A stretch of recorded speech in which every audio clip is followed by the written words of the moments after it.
Thanks for joining me on Life and Surround. I'm here with very special guest, Jonathan Cornell. Go ahead and say hi, Jonathan. Hey everyone, glad to be here. Jonathan Cornell is a moderator at quadrophonicquad.com, and he also is on staff at immersiveaudioalbum.com.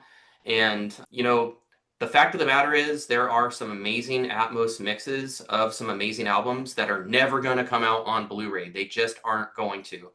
They often get greenlit for streaming, but so much less often Blu-ray. And so if you want to enjoy those Atmos mixes in full quality, not lossily compressed for size, for bandwidth over the internet, then immersiveaudioalbum.com is an alternative for you. So we're going to go through 12 of Jonathan's picks. I have listened through each of these. He has given me some highlight tracks, and I agree that each one of these albums is top notch and each one of these mixes is top notch, though they're all very different. And so we're going to have some fun discussing how these mixes are different, the engineers, and all that. So, with that said, Jonathan, let's jump right in. The first pick that you threw over to me was Bruce Soord, Luminescence. Yeah, so I think, viewers of your channel are familiar with Bruce Soord. He's the sort of main singer, songwriter, and creative force behind the Pineapple Thief, which is a kind of relatively, I wouldn't say they're a new band because they've been around for like 30 years, but I would say they've become more popular in recent years since Gavin Harrison joined the band.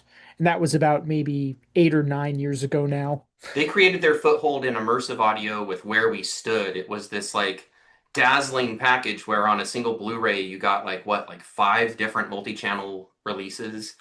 And since then, Bruce Soord has had a tendency to pack a ton of multi-channel into his releases. Yeah, so I would say since maybe 2015 or 16, like not long after the first Pineapple Thief to come out, the first Pineapple Thief album to come out in surround was called Your Wilderness, which is the first album that has Gavin Harrison on it. And kind of since then, pretty much all the music that Bruce Soord has made as a solo artist and with the Pineapple Thief has been released in either 5.1 or Atmos. And Bruce has also done lots of surround mixes for other artists, usually other people on his label, which is Kscope. So if you're I familiar with have a lot bands of those like mixes, like Catatonia. Catatonia, Anathema, and more recently he's been doing a lot of stuff for the Inside Out label, so like Leprous. There's a Tim Bowness record. He's done a couple of new Jethro Tull albums, so his catalog there's a lot of music there.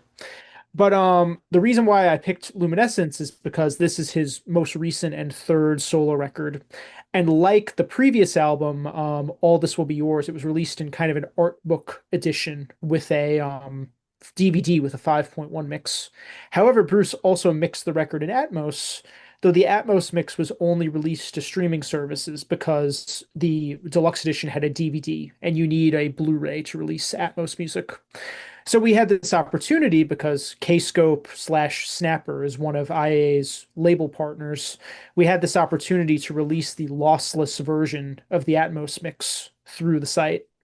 So as you know, we've talked about in a previous episode, in what you can essentially do is you can release the true HD audio, which is the codec used for Atmos on Blu-ray. Instead of pressing it to a disc, it can be put into something called an MKV file and then just played on the consumer system as if it's like a Blu-ray.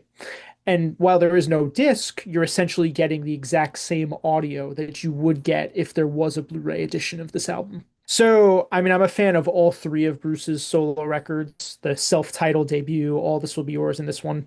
But I think this is my favorite of the three. I mean, the Pineapple Thieves, the band's music we would characterize as kind of progressive rock, whereas Bruce's solo music is more of like a singer-songwriter kind of thing. It's definitely mellower and it is created pretty much entirely by him.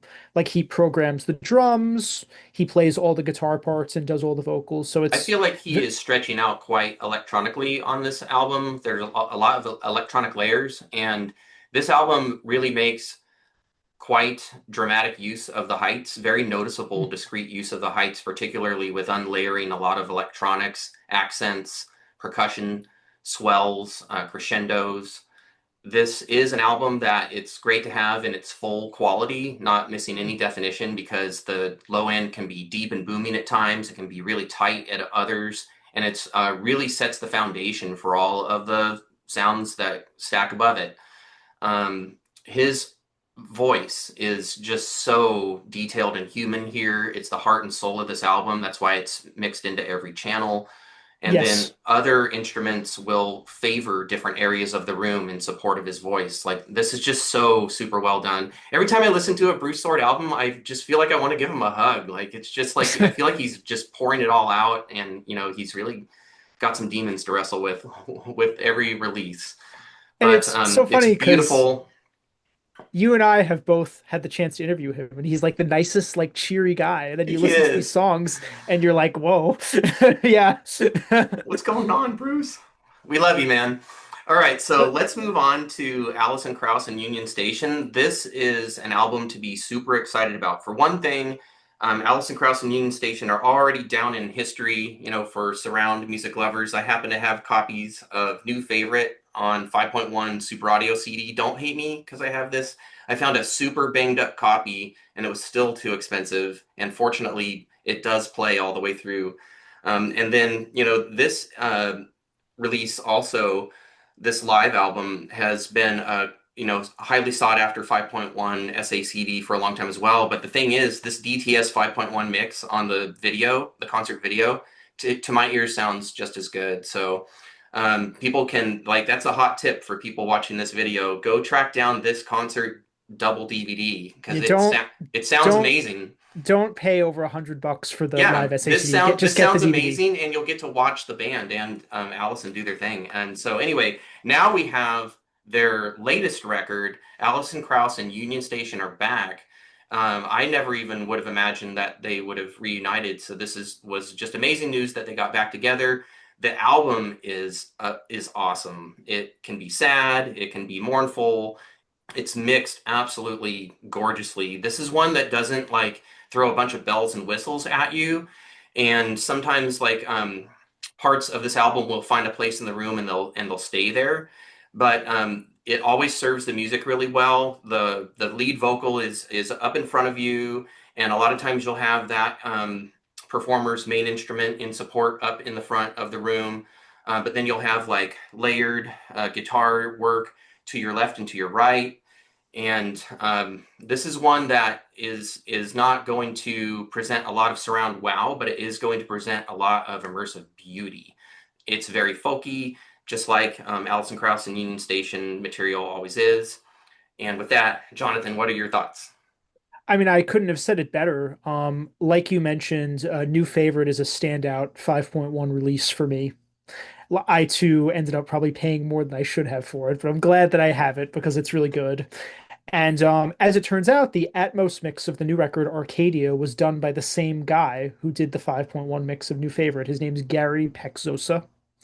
And I think it is very much kind of approached in the same vein. Of course, there's more speakers with Atmos, but similar to New Favorite, like it is very immersive and room filling, but there aren't really a lot of moments where it's like, there's a guitar in the right back speaker and there's a backing vocal in the other. But you do get the sense that you're kind of inhabiting the same space as the band. I did notice a couple moments where like the guitar leads seem louder in the height speakers than anywhere else, which is kind of a cool decision. And I think the other thing worth mentioning about this release is that there's a video portion to the MKV files. There are these kind of lyric motion graphic videos that display the lyrics of the song in sort of old-timey text as the songs play. And it just kind of adds a little extra element in, immersing you more in the performance and the whole vibe that they're trying to give with this record. Yeah. Sonic highlight for me from Arcadia is banjo phantom rear right behind your head. Mm, Like, oh my gosh, it's just so cool. All right, so now moving on, we have David Byrne, Who is the Sky? This is the third album that Jonathan sent over to me. And again, for all 12 of these albums, the music and the mix, like it's all here.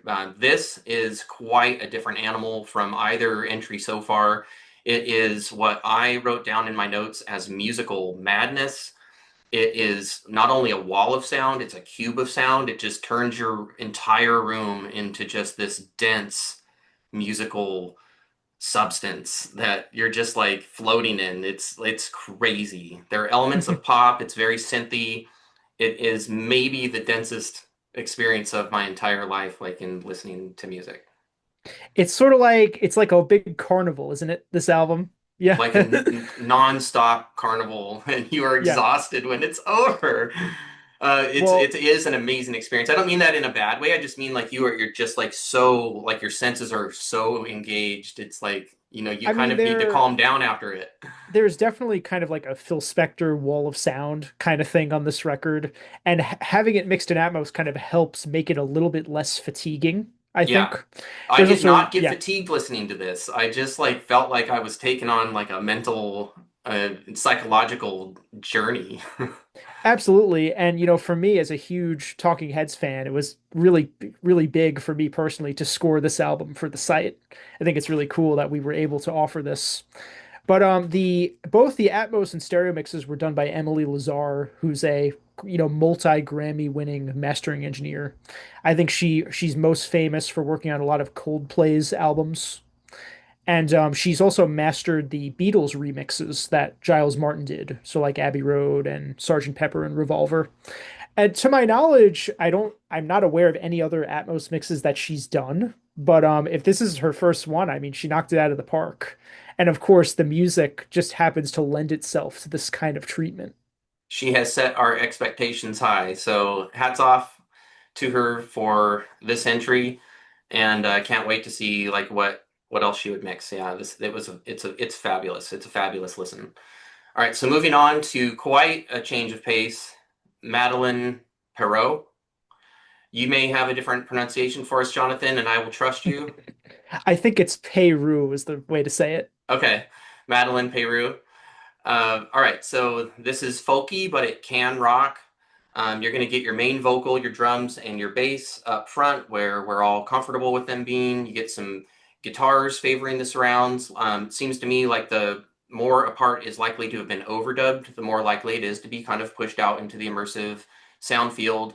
You do get some leads, some important musical occurrences in the immersive field for sure, as well as background vocals.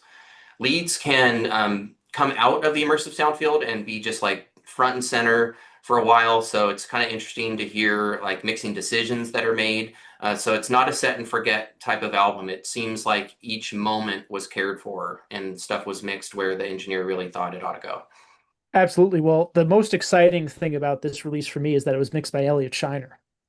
And you and I are both huge fans of his surround mixing. I mean, talk about Hotel California, all the various Steely Dan and Donald Moon Fagen albums, Dance. Moon Dance. I mean, there's too many to list. He And is in the pantheon of surround gods for yeah, sure. at the time this was released, I got to do this very long Zoom interview with him where I sort of asked him all the questions I wanted to ask about, things he may have done that were unreleased. And it was just a really cool moment for me in my professional career. And he couldn't have been nicer to talk to. But I was wondering, when it was announced that he did this, because this is the first Atmos mix that he's done that I'm aware of. We know he's done tons of 5.1 mixes. So I was wondering, like, how would he approach Atmos? And I asked him that question in the interview. And he told me that he was just kind of like, I thought the heights should be used the same way that the rears are, for kind of like very direct bits of isolated instrumentation. So, and you can hear that on this record, like you mentioned, a lot of the background vocals are in the height speakers. There's lots of like little shakers and percussion instruments, the occasional like keyboard or guitar line. I think it's very tastefully done. And the sound quality of this album is just immaculate. I was Yeah, super thrilled to learned a few years ago that he simply hadn't retired permanently when the Mutt Slang album came out with his 5.1 DTS mix. And now, we've got him in the Atmos realm. So I just couldn't be more thrilled. He's definitely one of my all-time favorite engineers. Love talking about him on this channel. yeah. And since you mentioned it, he just did an Atmos mix of the second Mutt Slang record. It came out a couple weeks ago. It's also really well done. So Sick. yeah, I'm glad he's still, doing it, and I would love it if he would go back and do Gaucho and Atmos. Oh man, that'd be mind blowing. Yeah, All right, so moving on with the list, we have Ray Charles and Company. We have Genius Loves Company. This is Ray Charles and pretty much like a guest on every track, right? I believe so. Yeah. It's been a while since I've listened to my Monster Super Disc, which was like kind of a extended DTS type of DVD technology. This is a fresh mix. This Atmos mix is brand new. It's not like it's upmixed from the 5.1 or anything. This is a completely different animal. This sounds wonderful, and I'm very grateful for that because this is a bit of an historical document. This was done right before Ray's death, and that said, like there's a few moments on this album where maybe he sounds like his voice has it's showing its age, but like is in good voice for the material, and it's just such a treasure to be able to hear him rip through some amazing songs with amazing guests. Yeah, so as you mentioned, when this album first came out in 2004, there was a 5.1 mix done by Al Schmidt at Capitol Studios. And there's an SA CD of it, and there's also that monster DVD edition that you mentioned, but they're both the same 5.1 mix. And now for the 20th anniversary, they commissioned this new Atmos mix that was done by Eric Schilling, who's done tons of other stuff. He did an Alicia Keys record. One really cool one he did that's on streaming is like a Bee Gees greatest hits package. It'd be cool to get that as a streaming or I mean as a download or Blu-ray one day. But as you mentioned, I think this is definitely a more exciting mix than the original 5.1. Right off on the first track, like Billy Preston's organ is in the rear. A lot of the guitars are in the sides. Billy Preston's organ is huge too. Mm, yeah. One of the standout tracks in the album for me is a cover of Elton John's "Sorry Seems to Be the Hardest Word," and he duets on it with Ray. And a lot of the strings are in the height speakers on that track, which is really cool. So I think this is, certainly an album that makes full use of the entire space. And it's got the same setup as the 5.1, where usually Ray is panned like a little bit to the left and his duet partner is a little bit to the right. I think that approach works well for this album because it is all duets. The sonic highlight for me of this record was the strings and the heights. So, Mm. hey, great ears hear alike, I guess. Moving along in your list, we have Monkey House, Crashbox. I would describe this as upbeat and jazzy. It can strip down and to all the way to a front centric experience, but then like horns come and go in the surrounds, percussion comes and goes. You get echoes of background vocals. The drums sound absolutely massive on this record, so the immersive audio field is used to define those very well. And especially like during tom rolls, it had me like craning my neck and like following the tom rolls around the room, like a Steven Wilson mix of Rush or something. Yeah, I mean, I think like sonically, this is a benchmark album for me. Like I would play this to like show off my stereo, certainly. And I discovered this band when their previous album, it's called Remember the Audio. It came out as a streaming Atmos mix 2 or 3 years ago. And I was, inspired to try and get in touch with the band and their label. And they're signed to a label called Alma Records in Canada, which is like an independent jazz label. And all the Alma Records releases are mixed by a guy called John. His nickname is Beetle Bailey, and he's a engineer based out in Toronto, and he's responsible for doing all the Atmos mixes on all the Alma Records releases, including the Monkey House one. And I just like love his approach. It's kind of like no gimmicks, no nonsense, just kind of spread everything out and let the listener experience it. Drums in front, guitars either in the front or the side, horns usually in the back, backing vocals usually in the back. And there's a good bit of like reverb and ambient sound that kind of ties it all together and makes it feel like you're in the room. This reminded me a bit of Big Fat Band's last Atmos release, and that would be the Gorgon Knot, I believe, in all the right ways, and also like Snarky Puppy. So if any viewers have some cross interest there, like we can definitely recommend this band and this mix on those grounds. Yeah, it's like a splash of Steely Dan, a splash of Snarky Puppy, a little bit of like Gordon Goodwin's Big Fat Band, like you said. If any of that sounds appealing to you, definitely check this release out. All right, next on the list, we have indie rock legends. The number one rule of Fight Club is you don't talk about Fight Club. We have the Pixies, and it is the album Doolittle. And I perceived that you had the immersive field used very meaningfully to separate responsive vocals from like a main vocal that might be laying down kind of the character of a song in a verse, and then you'd have like the chorus vocals split out into entirely different parts of the room. Background vocals, percussion, strings, and overdubs can all be found in the immersive field all around you, including all above you. Yeah, so this is another case like Ray Charles's Genius Loves Company, where there was a 5.1 mix of this album done previously, and it was released on Blu-ray, and I think it wasn't in print for a very long time, but for the digital download edition, we were able to get the 5.1 mix that was released about 10 years ago, and also this new Atmos mix that was done in 2022 by Richard Whittaker, who you may know has done like he did the Who's Quadrophenia in 5.1. He did the various Thin Lizzy albums that have come out in Atmos. He's done a lot of stuff with 5.1 Atmos. But he did this new Atmos mix, and I think it is definitely, like the Ray Charles, an improvement over the 5.1. The thing that surprises me the most about this record is that the music could be, quite abrasive, as was the Pixies style, but you can really like crank this up and it never gets fatiguing. Like the EQ and mastering is really well done. Could this be the first of other Pixies albums to come? It is the Trompe Le Monde and Bossa Nova albums are already on streaming services. And Bossa Nova will be released on IAA in just a couple weeks. I already have the master files for it. That's awesome news.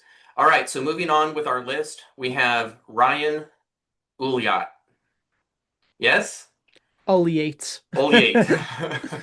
With Act 3. I actually even looked it up. So I know, like, as with my last name, there are three, like, well recognized pronunciations of it. It kind of just depends sometimes on somebody's particular family, like how they say it. All right, so Ryan Ulyate, we have Act 3.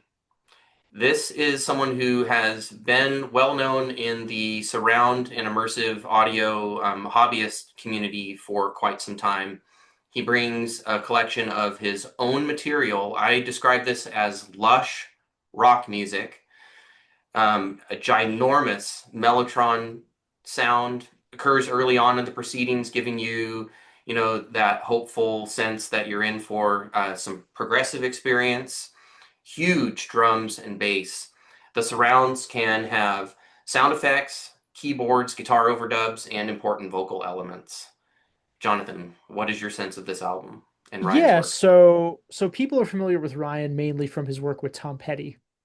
He produced the last two Heartbreakers records, Mojo and Hypnotic Eye, and he mixed those records in stereo in 5.1. There's Blu-rays of those that were released about 10 years ago. And now, since Tom Petty's passing, he's kind of the guy that the estate trusts to handle these archival reissues. So he's mixed a number of the records in Atmos, including Mojo again, Wildflowers most notably, and the Heartbreakers' Greatest Hits collection. And also Long After Dark was the first one that was released on Blu-ray. That came out last year. So, I mean, I think the consensus is that most people love those mixes. I know I do. I think they're Yeah, fantastic. Wildflowers in Atmos is amazing. It would be awesome if it could receive either a Blu-ray or a download release. It definitely deserves to be presented in its full quality. And it's not just the Wildflowers record. It's they call it Wildflowers and all the rest. There's Yeah, essentially a second album's worth of material there, and it's all mixed in Atmos. See, that's an incredible release, and that's at the top of my list for wanting a Blu-ray. I'm certainly with you there. But Ryan had gotten in touch with me sometime like at the beginning of 2023 maybe. I had done an interview with him for IA about the Tom Petty stuff. And he told me that he was working on creating a record like that's conceived for immersive audio in mind. So when he was making this record, he would intentionally like layer things up and double them. Like he was thinking about surround placement as he was making the record. And the album is kind of like I would say it's a love letter to the music of his youth. So, you mentioned there's certainly some progressive elements in there. I know Ryan's a big King Crimson fan, big Pink Floyd fan because he told me. But I hear like a lot of, I hear like The Who a little bit in there. Definitely like some Queen. A lot of this kind of like 70s rock stuff kind of permeates that album. And he ended up getting nominated for a Grammy for his work on this record, which I thought was really, really cool and well deserved. Yeah, it sounds amazing, so I'm not surprised at all. Moving on, we have the Church, the Hypnogogue. This is an extremely thick, layered rock kind of sound. Guitar leads, percussion, vocal effects, and stuff coming and going can emanate from the rear of your room and kind of like sweep forward past you to the front of the room. Drums and bass guitar are mainly up front, but otherwise, anything can occur anywhere in the room for this album. Yeah, so the Church are this kind of Australian, like I guess alt rock band that had been around for a very long time. One of their early records was produced by Bob Clearmountain in the 80s. And probably the record they're most famous for is called Starfish. And their signature song is Across the Milky Way. It's kind of like a ethereal ballad type song. And there is a streaming Atmos mix of just that one track, interestingly enough, on Apple Music. But since maybe like the year 2000, they've kind of just carried on making music independently. And I think this was their first record in quite a few years, but it's a double record and like an old school concept album where there's like a story with characters, kind of like the Who's Tommy or The Lamb Lies Down on Broadway. Like that, it's sort of in the vein of those kind of records. And like you said, it's very dense. There's a lot of like multi-tracked, guitars and drums and vocals on this album, and it lends itself really well to the Atmos format. And there's heavy use of all speakers, including the heights.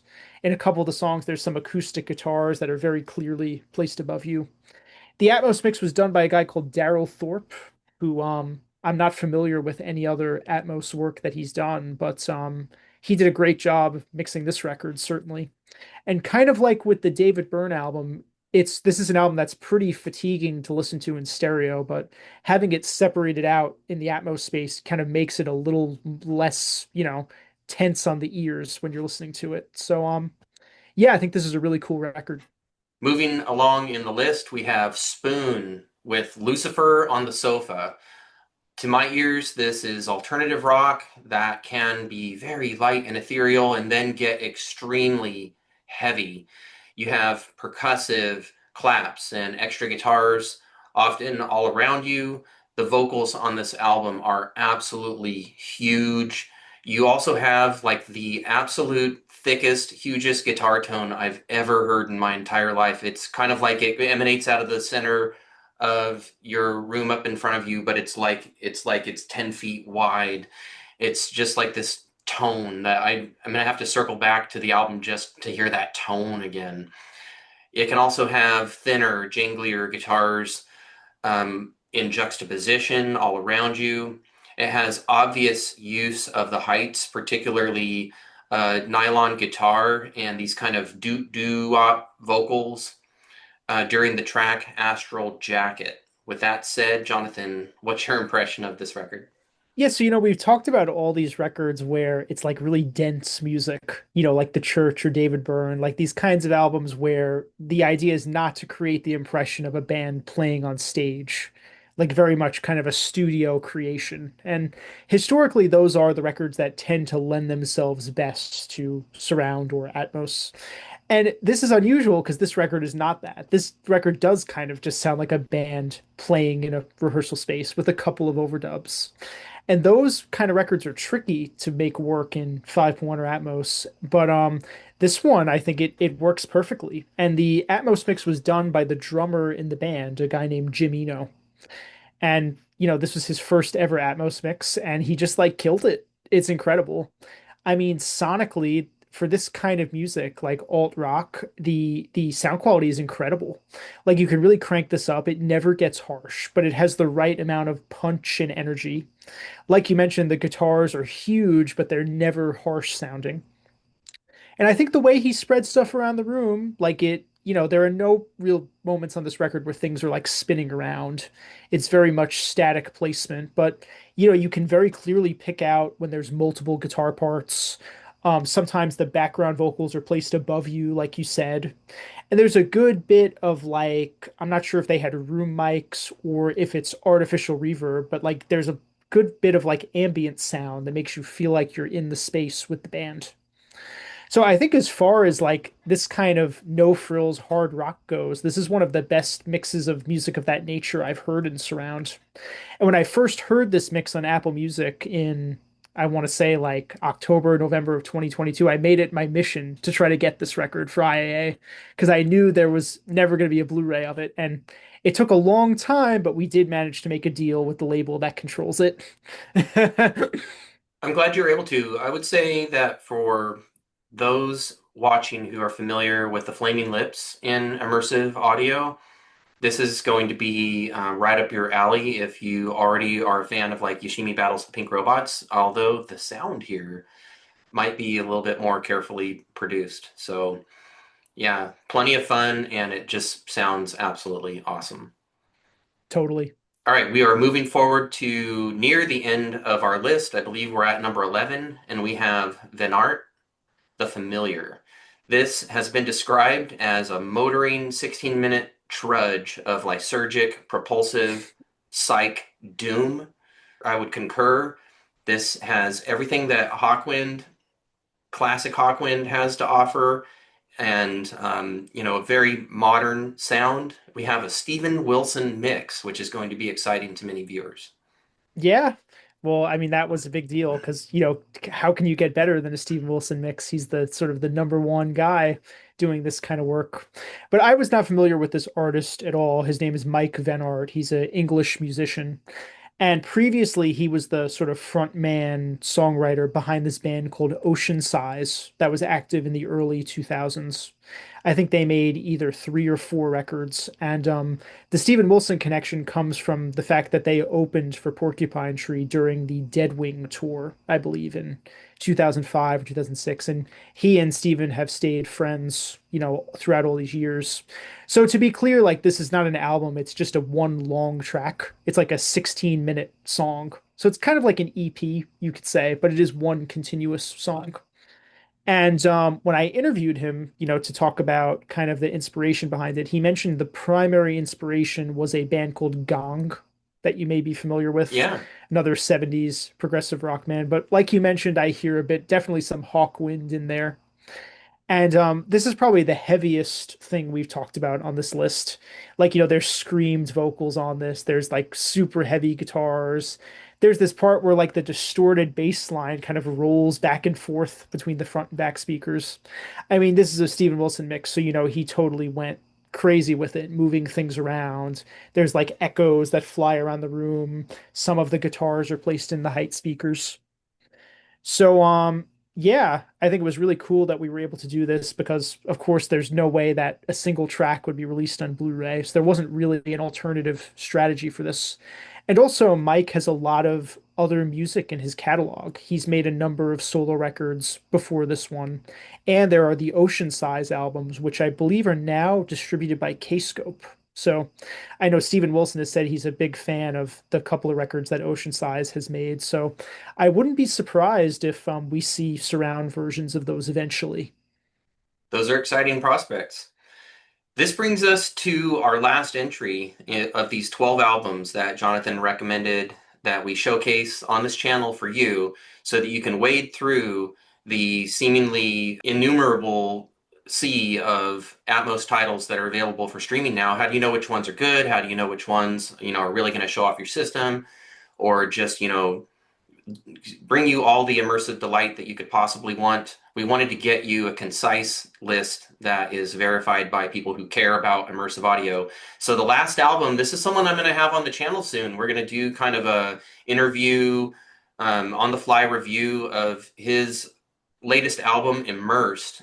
This was produced for immersive audio. It's released, I believe, in Atmos and RO3D. This music has reminiscence to me of Pat Metheny, Return to Forever, and Bela Fleck. You get this virtuosic fusion of world music and jazz. This is extremely beautiful. The album is immersed. It is available on Blu-ray, but it's also available for download. That may be the more economical solution. This is not only an immaculately produced and mixed immersive album. It's absolutely just beautiful. It's just so beautiful. There's this one song where it's basically just bells that are like panned all around the room, but the Mm. bells have such amazing resonance that it actually does fill up the entire room. Just so amazing. This is Justin Gray. He's a bass player, session musician, and a producer, has put out his own album. Jonathan, this is just an amazing album. I'm so excited to have him on the channel soon to talk about it. And so let's talk about this download version.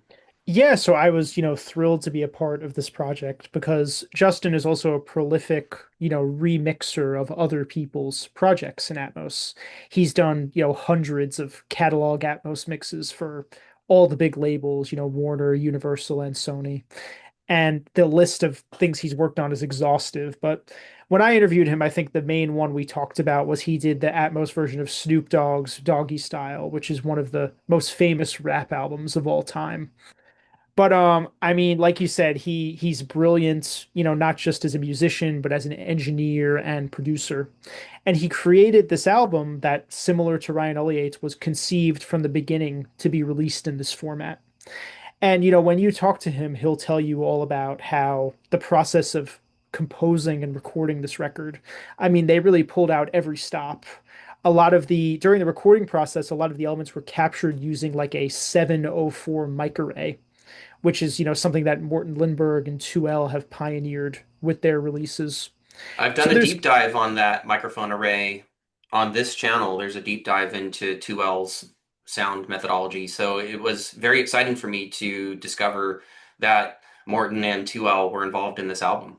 I'm not surprised. It yeah. sounds amazing. So there's the surround mix is kind of a combination of using these like ambient techniques to capture the environment, but there's also like a fair bit of, panning discrete elements to different places. And I Definitely. think it was really cool how he sort of fused both of those styles. And to answer your question about like what's the difference between the Blu-ray and the download. So the content is all the same. So there are essentially four streams of the album. There's the regular stereo mix, which is not derived from the Atmos, like it's mixed especially for stereo. There's a binaural rendering of the Atmos mix, which sounds quite good on headphones because Justin took special care to make sure it worked in all these different scenarios. There's a Dolby True HD Atmos mix, and then there's 96K Oro 3D, which is 714 if you have the equipment to process that format. And there's also a film that goes along with it where it's professionally shot and edited where you kind of see the musicians performing the songs but sort of juxtaposed with like these sort of artistic, it's hard to describe it exactly, but it's not quite like watching a concert, it's cinematic. And yeah, the content is pretty much all the same between the Blu-ray and the download. The only difference is that the download has a short introduction from Justin in the beginning that I think didn't make the Blu-ray, like it was created later. And the Blu-ray is presented like as a continuous film, like a gapless file, but with chapters you could pick to select the individual song. So it's as far as the like constructing the MKV files, it's one of the most complicated ones we put together, but it really does feel essentially analogous to having a Blu-ray. So my biased opinion is that you wouldn't be missing anything by getting the download over the Blu-ray. But however you experience this record, I think if you like surround in any format, whether it's quad, 5.1 Atmos, definitely you owe it yourself to listen to this record because it's such a great example of like what surround can bring to the table when you're producing music especially for it. All right, so here you have it. 12 albums that are highly recommended at immersiveaudioalbum.com. I'm going to leave the link to the site in the description below. There is just a huge variety here. I'm glad that immersiveaudioalbum.com has a variety. I'm glad to see it growing, and I'm glad that it's there. There are albums that are super important to me that if they can be released as a download, I love being able to own my music, and I love having it in the highest quality, that it can possibly be released in. So, Jonathan, I appreciate you, and I appreciate everyone at immersiveaudioalbum.com. Appreciate you giving these 12 recommendations, and I hope that many of you watching will go check these out.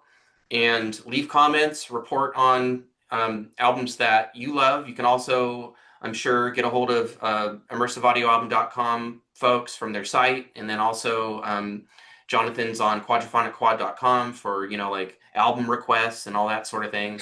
I'm excited to see what immersiveaudioalbum.com has, coming in the future. And I love where it's at in the present. Well, thanks so much, Mike. I can't thank you enough for, giving me the opportunity to talk about these records because, there's a lot of stuff being released now and there's a lot of things grabbing people's attention. But to your point, I feel like from having observed the community over, the last couple years like you have, people often complain that there isn't really a lot of variety in the genres of surround releases. Like for a while, it seemed like we were getting a lot of 70s prog stuff, and then sort of since then, we've been getting a lot of like 80s synth pop. So I was sort of very deliberate in trying to pick a wide variety of styles. So hopefully there's something for everybody in this list of 12 albums we've discussed. I think there is something here for everyone. I appreciate your knowledge and your time. And for everyone watching, if you like this channel, don't forget to like videos, subscribe, ring the notification bell, leave comments, share videos.